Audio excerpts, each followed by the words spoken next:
Yeah, good morning, YouTube. I have this work light in my shop area.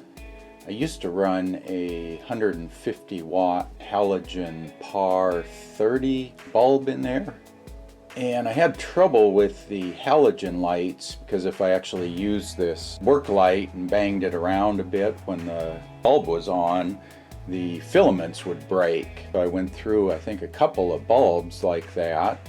And then I decided to try one of these CFL bulbs. Number one, they really stick out a lot, so the light fixture isn't any protection for the bulb. And then I found that this bulb just takes forever to warm up. It's probably a couple of minutes before it reaches full intensity. And then it's really not much of a spotlight. You can see on my, if I get my hand in there, I mean, it's quite a wide beam. So I was never really happy with this light.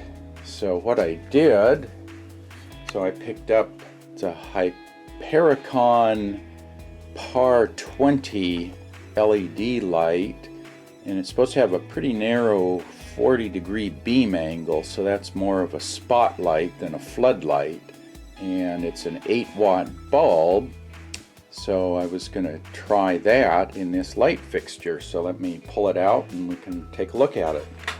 Yeah, so here's the old bulb. It's a TCP 23 watt CFL. I think it's a PAR36. It's like 4.5 inch diameter.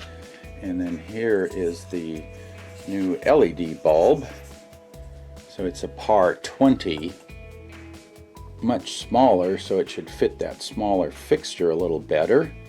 And it's 8 watts instead of 23. So let's see what that looks like here. Turn it on.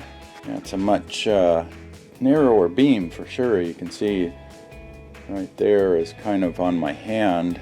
You can see as I go through the beam angle. And let's take a look at the saw, see what that looks like.